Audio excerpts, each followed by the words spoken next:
Hi, everyone. Welcome to our seventh episode of the Ask CESO webinar. I hope you'll go back and check out the other six we've done. We talked about websites, storytelling, crisis communications, branding, enrollment marketing, and public engagement. Today, for this seventh one, we're going to talk about graphic design. But first, let me tell you a little bit about who we are, and we'll get our introductions done. We are the Center for Effective School Operations, or CESO. We provide support service to school districts, and we are the communications team for CESO. CESO also has transportation, finance, HR, and technology services. Now I'm going to ask Justin to come in and help me out here. How's it going, Nicole? How are you? Hi, Justin. Good, you? I'm good. I'm excited to be back. It's been a little bit since we've done one of these. If this is your first time joining us either on demand or live, the format of this show is a question and answer. So if you have questions, ask them, and we would love to answer them. We're going to start with some questions that we collected from some of our clients when we asked out about this topic. And then at the end, we have a couple questions from school PR folks across the country. Plus, if you're watching live and have a question, you can drop it in your YouTube comment. I'll see it backstage and can filter it up to our guest. And before we go any further with introductions, congratulations to you and the Kansas City Chiefs on the Super Bowl championship back-to-back. I know we have another Chiefs fan backstage that we'll probably How about them Chiefs? Give a little shout out to when she comes on stage. But why don't you go ahead and let's get going with introductions and meet who we've got today. Absolutely. First, I'm going to introduce you, Justin. Justin Deering is a former educator. And after 8 years of working in the school communications departments in the Dallas-Fort Worth, Texas area, he joined our CESO communications team as a communications strategist.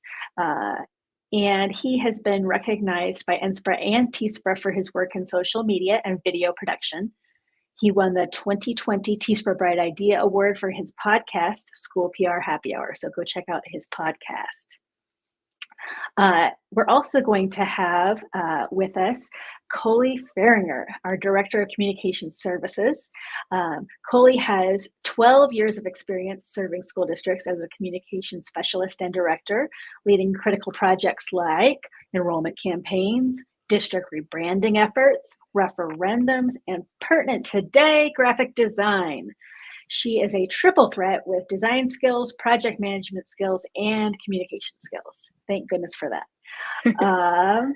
We also have with us Samantha Chin, one of our design specialists. Sam is a visual storyteller focused on helping CESO clients get noticed amid all the online noise. She has more than 7 years of experience working in a Minnesota school district, and she's a talented website designer in addition to her skills in graphic design, social media, infographics, photography, and video. And Kara Zachney, our other design specialist. Kara is a graphic designer with a strong belief in design as a problem-solving tool. With more than 5 years of experience in design, with a majority of that time in school communications, Kara knows how to develop and maintain a brand, how to use design concepts to communicate information, and how to create eye-catching digital and print pieces. She helps districts achieve their goals through design. And Nicole, I'll introduce you so you don't have to introduce yourself. We say that every time because that would be weird. As you know, Nicole Kirby is a senior strategist for CESO Communications. Before joining CESO, she was responsible for communications in a district in Kansas City, Missouri for 23 years. She served as NSPRA president, and she has served as MOSPRA president almost 20 years ago. She has earned the NSPRA Gold Medallion and the MOSPRA Professional of the Year Award. So this is a pretty awesome crew we've put together today for this conversation. I'm going to go backstage. I'm going to listen, take notes, and learn like I always do. But again, if you have questions and you're watching live, throw them in the comments. I'll filter them up to the guest, and we will get them answered for you. Y'all have a great conversation. I'll see you in a little bit. Okay. All right. Okay, panel, let's start with a question about kind of connecting to a previous webinar. We had an episode about branding. So let's talk today about how you can align your designs with your district brand. Yeah, so when we talk about branding here at CISO Communications, we are really talking about something a lot bigger than just your graphic identity. It's your reputation, really. It's your brand should be lived out in all of your communication, from how somebody interacts with a secretary at a school to how you show up on social media to messages sent from principals or admin. It's all of those interactions with your community, your staff, all of those different stakeholders. So while we think about brand as kind of that much larger piece, today we're really going to focus on kind of that visual impact and why that's such an important part. But I highly recommend going back and listening to the branding conversation that Bob and Nicole and I had a while back, because that will talk on that bigger picture scale. Today, we're really going to focus on that visual identity and the graphic design piece. So Sam, I think you have a little bit more to talk about what is important when it comes to aligning your brand. Yeah, your brand is really the first thing that catches the eye of the audience. That's how they recognize you. So make sure that the basic elements like the font and the colors and the style are consistent. For example, this example that we just pulled up is one of our clients, and you can see that their brand is a little bit on the bolder side. We stay with bold colors and bold fonts, but also keeping it very simple. So you can kind of see those elements across all the things that we design, like whether it be like a printed piece, a poster, a social media post, or a newsletter that we send out, or even like a website that they have. And if you don't have some districts have a very, very detailed brand guideline that they can use, but if you don't have one, I highly recommend just creating a very simple one that has your logo, the different colors of the logos, the fonts you use, the colors you use. It could be one page to kind of explain to staff in your districts, overall, this is what a simple brand looks like. And then you can provide a more detailed one in the future. If you're in a small district, or if you're in a one-person department, sometimes it can be very overwhelming with all these big and small design requests from staff members. Here's the thing: not everything needs to be designed by the designer. Prioritize what's going to give you the biggest impact. So I would say, like, your district level marketing pieces, those should look professional. Those should be your priority, since that's the first impression for your prospective families.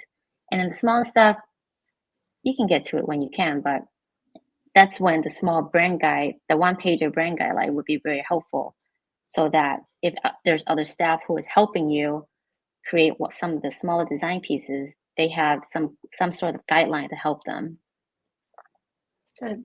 Absolutely. Thank you.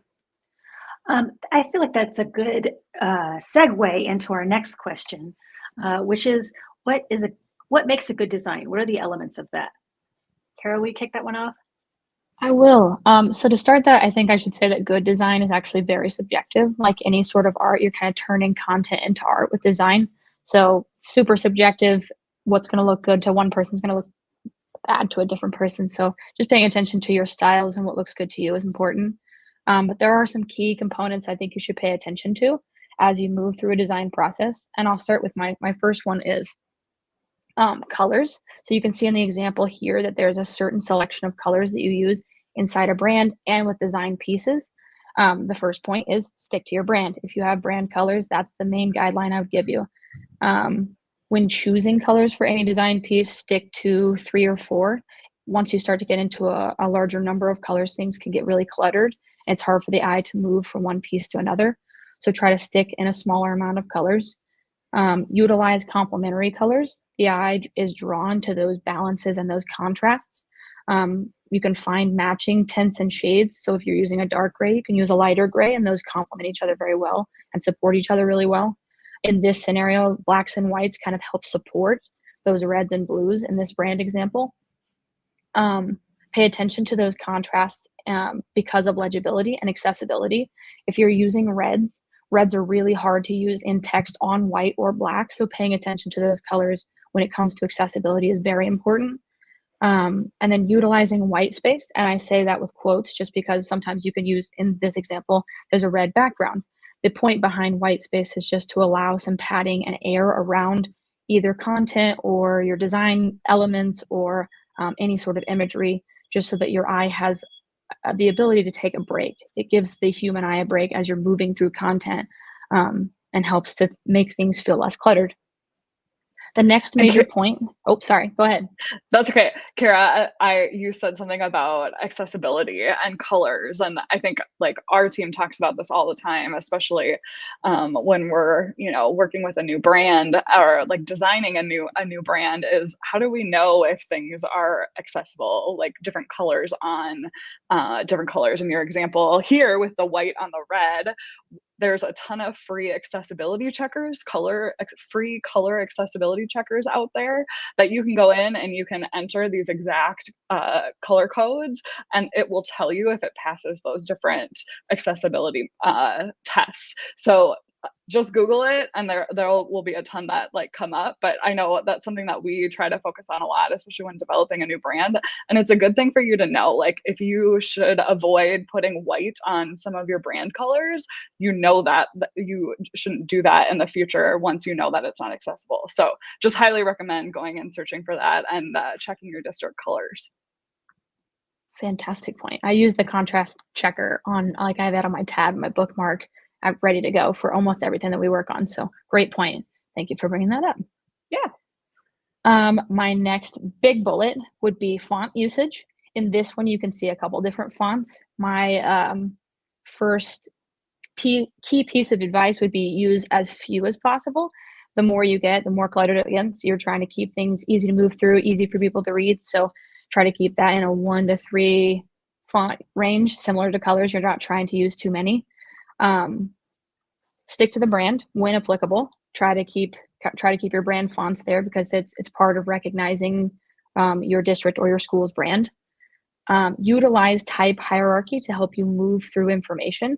And by that, I mean using bold or heavier weighted fonts as those header types, or like larger font for that header type, and then smaller, thinner weighted fonts for that body copy, so that you can move through information, find articles that you're looking for specifically, and draw attention to specific parts of whatever content you're providing.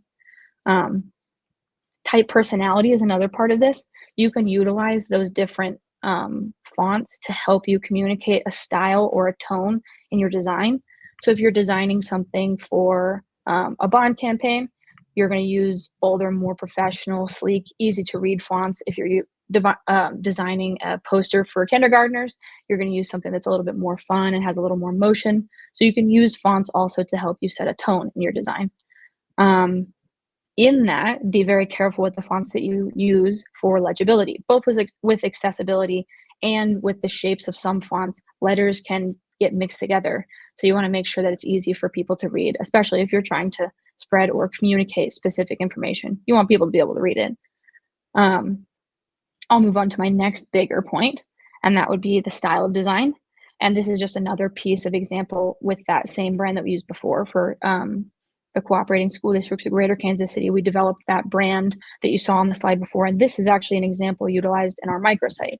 It's all about consistently using the same styles, those same fonts, the same colors, and that same feel regardless of what you're creating.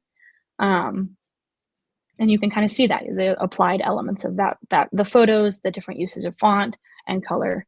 And then this one, the feel and style is a professional but fun brand. And the next big bullet I have is repetition. And in this, the example that I'm using is all Evergreen Park, which they use a lot of greens. Greens are their main brand color. So repetition of those green colors, repetitions of the brand itself, those fonts and shapes. If you can see on that center example, a piece of that repetition is I took some shapes out of the logo and put it around that title, and that's a repetition of that logo piece. So if you can kind of continue to use similar styles, similar fonts, similar colors, and this is stuff you'll hear multiple times from all of us throughout this conversation, but repetition of those key elements is important. And then the last part is less is more. I'm going to show a before and after example to where there's not a crazy amount of design that went into these two pieces. And this is the before. You can kind of see how they laid out information and what key components or title pieces you would pull out of this. And then now you can see the after, which is, it's not a crazy amount of graphic details or imagery that went into this, but the organization and the text hierarchy and usage of some icons and colors help you move through the piece a little bit easier. So less is more, and you don't have to throw a ton of stuff into a page for it to look pretty. You just pull in some key elements of the brand and colors, and you go for it. Yeah, I think this is a great example, Kara. I can see that you pulled some of the gradient colors from the logo itself, and then you use that in the design, which is very simple, very subtle, but makes the biggest difference in that design. Thanks, Kara, for all those information. Now that you have the fonts, the colors, the style figured out, now you're ready to design something, say a print piece. The first thing I would say when you're designing a print piece is layout. Find a layout that works for you, whether it be a 2/3 and 1/3 column, or a half column, whatever it is. Just stick to it throughout the page. And also the flow of content. You want to kind of guide your readers how to read a handout. For example, this example that we pulled out, the left side is kind of the before that they mocked up, and then the after is where we took over. So you can see that the logo is at the top, big bold heading. We know exactly what this handout is. And then with the line that kind of guides your eye on how to read the handout, you start at level 1, 2, 3, 4, going up the letter. And then below that, you'll see another heading, which is slightly smaller, but it indicates that that's the title of that box, that section, before you read anything below that. So using different colors and different font size, or like the heaviness of the font, can help guide your eyes throughout a design. And it also helps break things up into like different sections. The next thing is white space, or we also call it negative space. A lot of design, if you didn't go to school for design, you don't know this, but you want to create a little bit of like padding around your entire design piece. So you start with padding around the document. So if you look at this design, there's a breathing room at the perimeter of the document, and then around each design element, whether it be a logo, a photo, or a section of the design, there's enough breathing room so that you don't feel like it's overcrowding the whole page. And it also helps your eyes understand, oh, this is a section on its own, and then the next section is a different section, so I should read this section first. And then the next thing, Kara kind of talked about this, the readability, the contrast.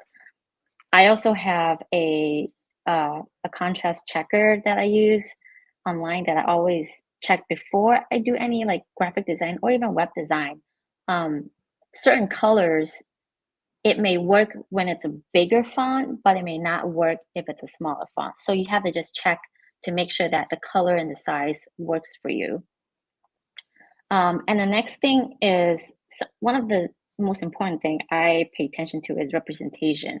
So if you're designing a piece, a marketing piece, for example, say a kindergarten postcard, if your demographic is, I'm going to say 50% Hispanic, you might want to represent that on your marketing pieces, because that's your demographic and that's really important.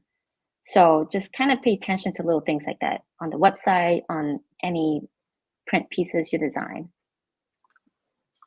Love it. I think that was Kara and Sam gave you lots of good tips of things to talk about here.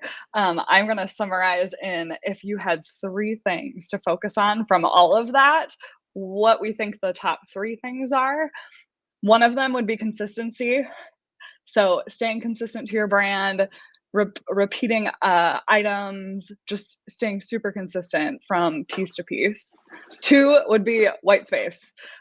In communications, we love words and we throw words everywhere. Sometimes, a lot of times, maybe too many words. So making sure that there's room in your design for some white space to help people flow through and be able to easily digest the information that you have out there. And then 3, kind of along those same lines, less is more. Let the designers do the work and be able to make those pieces really speak with design elements and not necessarily a ton of words. So those would be the 3 things that I would focus on of all of that, if there was only 3 things to take away. Absolutely. With that in mind, as you think about working with a designer, if you're not one, what kind of things does the non-designer need to think about before they work with someone? Or if they're doing it themselves, what kind of things do they need to think about before they start the design? So I have a handful of bullets again, but we'll start with an overall objective statement or an overview. And this can be very brief. It doesn't need to be super duper detailed for the designer to pull key elements. That brief overview would include what we're working on, who we're working on it for, and a little bit of a why we're working on it. So it helps us get started. It can help us formulate questions. If you're like, I want a postcard, it can help us understand, okay, do you want a 5x7 postcard? Do you want a 9x6 postcard? It can help us start to ask questions, or the designers start to ask questions.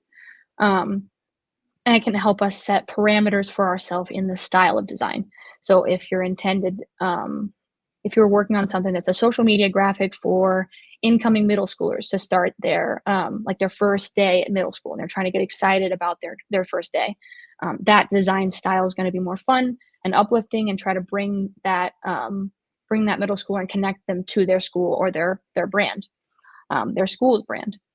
So that's going to feel different in style than if your intended project is a mailer postcard for a bond campaign that's information about polling locations. So it's those are the kind of statements that we need to pull a style. The style for a middle school event is going to look different. It's going to be a social media graphics intended for digital, and then a mailer for a bond campaign is going to be much more professional, more intended on the information, not necessarily imagery, and intended for print. So that's going to be a little bit of a different file setup on the designer's end. The next piece of this would be the deliverable specifications. And by that, I just mean, if you want a postcard, what size do you want the postcard? If you want a poster, what size? If you're printing it in-house or out-of-house, that's going to help us with print setup, whether there's going to be a bleed or whether there's not going to be a bleed, and whether we include a ton of imagery or a ton of colors in those designs. And then a file type. Do you want JPEGs? Do you want PDFs? Kind of those deliverable pieces. What do you want after the designer is done working on it? And then any other kind of those small details of when or and what the bleed is when it goes all the way to the edge, right? Yes. Yeah. That bleed is that outer area beyond a design that's extended past that trim line. So when the printer cuts it off, that stuff's going to go away, but you extend your design past that so that it's crisp and there's no white space on, or like there's no white border or mess ups when it comes to the printer getting done cutting. So yeah, sorry, I just kept rambling. Those are everyday terms. I forget sometimes that those aren't things that everybody's super savvy at. But yeah, so deliverable specifications, size, color info, print info, whatever you're going to do with that piece. The next piece is content. This one's really, really important, especially when it comes to communicating with your designer. The first part of that, I would say, is when you're crafting your content, keep your final product in mind. If you're developing a postcard that has this set of information, if you send like 6 pages of content, that's going to be a little bit hard to fit in a 5x7 space. So just before you even get started creating the content, keep that in mind and kind of set it up in your own way to fit in whatever deliverable you're asking for. The next would be, and I know this is not always possible, as completed or edited, proofed, as finished as the content can be. It's way better for the designer to receive that finished content than it is for something that's still being pieced together, or us laying out a page without any content. We can do it, but it's not really helpful because we're not exactly sure where stuff is going to go. If you're going to be a pretty content heavy one pager, there's not going to be as much imagery, there's not going to be as much design element to go into it. So that layout's going to look significantly different than a one pager that's going to look more like an infographic and feature small bits of information and a lot of graphic elements and a lot of imagery. So us getting that content ahead of time in a place that it's not going to change a ton. We know edits happen. We know that we're going to have to move some stuff around, but as finished as possible is a key component to that content piece. Next would be timeline, and that's just when do you want this deliverable, and kind of keeping in mind whether you're printing it, whether it's being digitally posted, because all of that stuff will kind of help the designer craft that timeline, because you have to keep in mind that it'll take a week or so to print it, or it'll take a week or so for them to set up mailing addresses and return address and do all of that through the mailing and pre-sort system. So the timeline of when you want it in hand or whenever you want that deliverable, and we can work backwards from there, or the designer can work backwards from there. And then the last piece of this, I would say, is inspiration. And this is not required. It's just if you've seen something from a different district, or you've seen something out in the design world that you really like, provide that to the designer, just because that's going to help us kind of move in the right direction to whatever you were hoping as your final product. It's nice for a designer, for anybody that you're working with, to see the picture that you have in your head of Even what if success looks like. And I've received inspiration in a lot of different ways too, even if it's like a very simple word mock-up, or even a sketch, like just a drawing out. It can be as rough as it needs to be, but if you have a picture in your head, it's really helpful for the designer to know kind of the direction you want to go. Absolutely. So if you are working with a designer, how much do you need to tell them? I mean, you talked a little bit about the kinds of things you would tell them. How much specificity do you need to give them about what you want? So what I would say is, at the end of the day, we want to produce a product that you're going to be proud of. So sometimes that means you have an idea in your head and you know exactly what you want. If that's the case, tell us. Not all designers are going to want to know exactly, like some designers don't want to be super prescriptive, but if you know exactly what you want and you just need somebody to execute it, we want to know that, because it's going to save us both time at the end of the day, and probably some frustration if you don't share with us what you want it to look like and you have a very specific idea in your head. We're probably going to go back and forth with a bunch of edits before we end up getting to the final product. So if you have a specific idea, I always say share it. And like Kara said, it could be a sketch. It could be a picture of something random that totally isn't even connected with schools. And you saw it in some other world and you're like, I love the way that this looks. Can we create something like that? Sure. Bring that to the designer. That is always helpful for us to see. But I would also say, on the flip side of that, if you don't know what you want, we always love creative freedom too. And it's our job as designers to be able to ask questions and really deeply understand the goals for your different design products. So Kara just talked through some great examples of things that we need to know before we go into design. As a team, I don't know if any of you out there are Brene Brown lovers, but Nicole and I definitely love Brene, and we have started to introduce kind of that paint done conversation, which is a two-way conversation that really creates like meaning behind what the product is going to look like.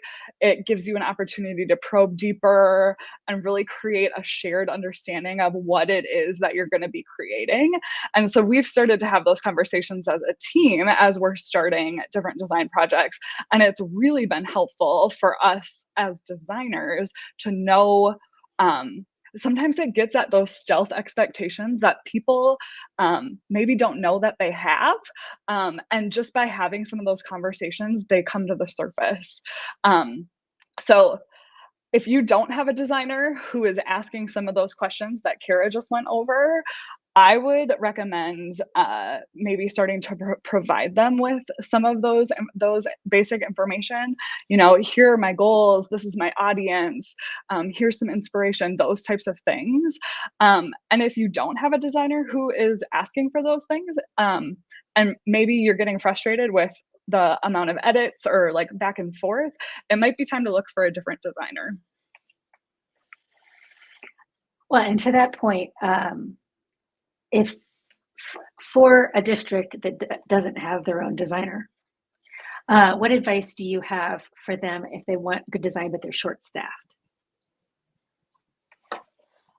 So a couple things from the design standpoint would be starting with branded templates.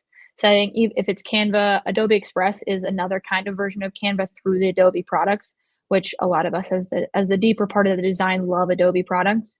But branded templates is a good place to start. Something that's set up of this is a social graphic and I can just input information. This is a one-page printable infographic-y type of one-pager. Here's where I can just input pieces of information. But setting up a set of branded templates for yourself through those various softwares is helpful to kind of streamline processes. And if you need help creating those branded templates, if you were to hire an external designer, you could work with that designer to set up templates that you can use later and not stay with that contracted designer. Organize whatever branding assets that you have into a place that's easily accessible. It's easier for you to navigate whatever files you have, whether that be renaming them or putting them in different locations. Having all of your assets for your brand organized in one place makes things a lot easier to move through, no matter what project you're working on. And then setting up some sort of efficient workflow with the designer that you have or with yourself to kind of help understand whatever specs I need. Setting up those paint done conversations, even in your own head, to where like, this is what I need, this is what I'm looking for, this is the information that I need. That way you can kind of follow that set template for yourself or a workflow template for yourself. Because each project, even though they're going to look a little bit different, are going to follow similar steps. So kind of putting yourself into a templated workflow would help you move through stuff faster. Sure.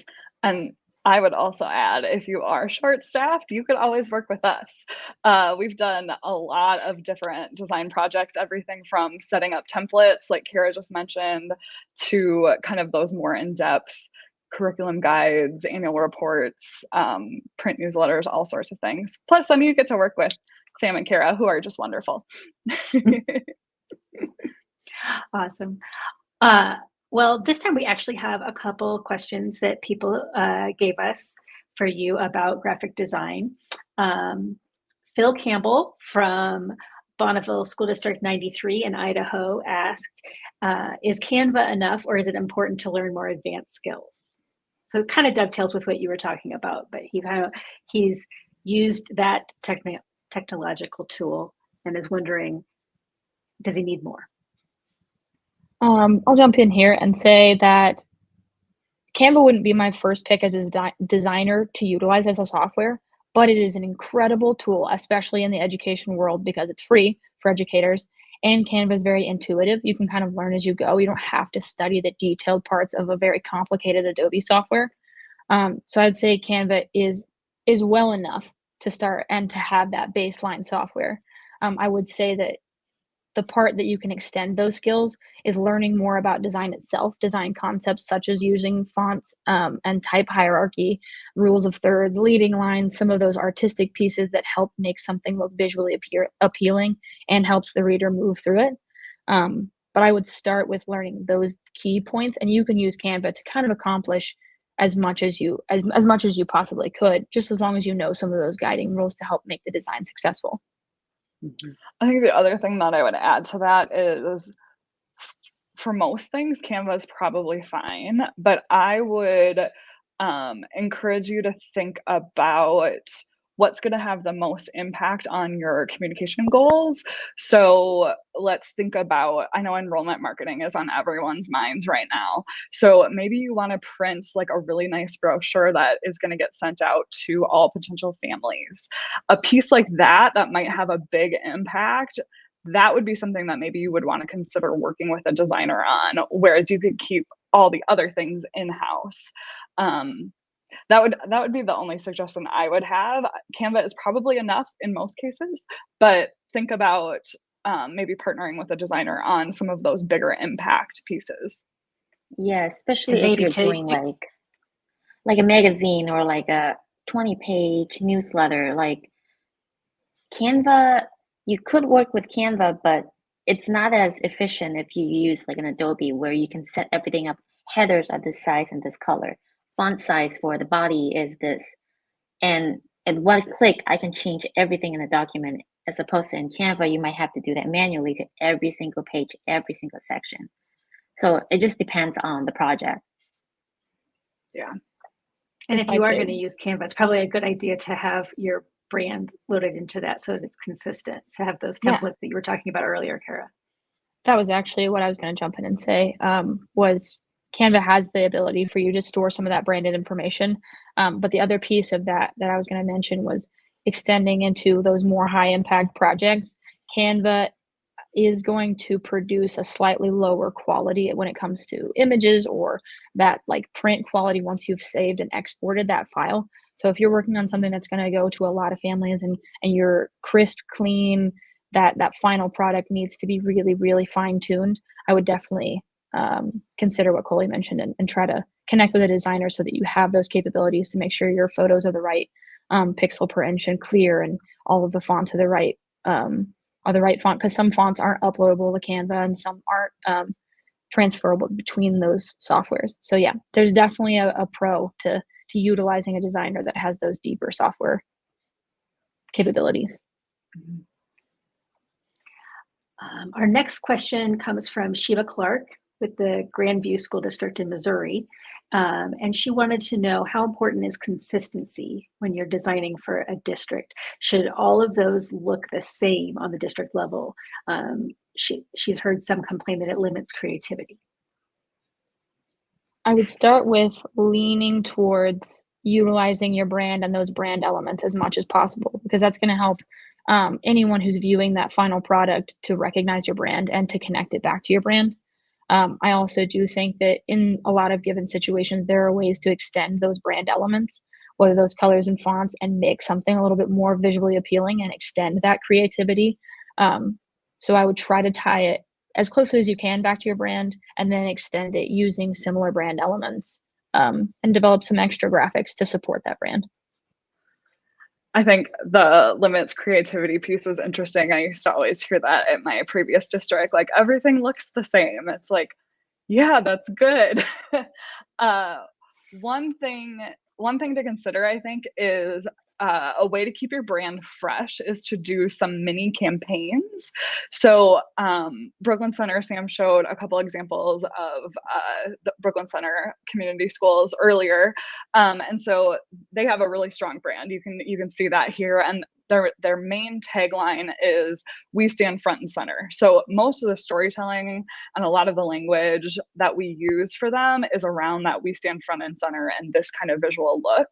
But one thing that we've done with them is we've created some mini campaigns, and I don't have an example to show, but one of the mini campaigns that we have done with them, it was "We Go Beyond." And so we did just a little bit different visual identity for that mini campaign. And that was how we did all the storytelling and all the visuals for that year, was with that "We Go Beyond" kind of tagline. So that would be one thing to consider, is you could still stay true to your brand, but kind of have those mini themes, those mini campaigns to give it just a little bit different look. And I would just echo what Kara said, just make sure you're staying true to your brand while you kind of do those spin-off campaigns. And one of the benefits to staying true to your brand is that when people see something, they know that that's you. That's your district. If I see those colors, if I see that font, I know that comes from your district. And so it accesses the impressions that I have about your district, and that's what I have as a frame as soon as I start seeing what you're trying to communicate to me. So it's really important, and it communicates a level of professionalism, I would say, to have that kind of consistency of brand. So that's a good question, because I think all of us that have worked in school districts, as we all have heard that from people who like to have some of that creative flexibility. It helps for them to understand the reason for it. Absolutely, right. Nicole. And I also think that as communicators and staff members in a district, we see that logo and that brand on a daily basis. I think you have to put yourself in the shoes of a busy parent. or a community member who isn't necessarily tied in with the district. We want all of those things to be easily identifiable as your district brand. So when I'm flipping through the mail at the end of a busy day, I go, oh, this is from my district. I should probably take a peek at it. And that's going to be something that they can, within a second, determine that that is connected with your school and your district. So I think that's another lens to look at is, you know, we see it every day, so we might get bored of it, or we might think that it's, you know, being overly done. But when it's in the eyes of a busy parent, I think that just gives you a different look and feel. 100%. Thank you guys so much for your time and your expertise. This has been really, really valuable, I think. Coley, Sam, Kara, we're really lucky to have you with CESO Communications, and so I'm excited to share your expertise with everyone. So I hope you will all join us for our next live episode, which will be on Wednesday, March 6th at 10:30 a.m. Central. We're going to be talking about elections this time, and we will have Julie Thanum, APR, and we will have Kyle Noyd, and they'll be sharing some of their expertise, of which they have a lot on that subject. If you'd like to ask us a question for us to answer on that episode, just check out the show notes of this video on YouTube, or look at our social media to get the link to ask your question, or just email me. If you'd like to learn more about CESO and all of the services that we offer to school districts, including communications, go to theceso, THECESO.com. And if you want to talk to us about getting communication support in your district, whether it's graphic design or anything else, contact our Vice President, Bob Noyd, or any of us on the team. We'd love to help. Thanks so much for your time. See you next time.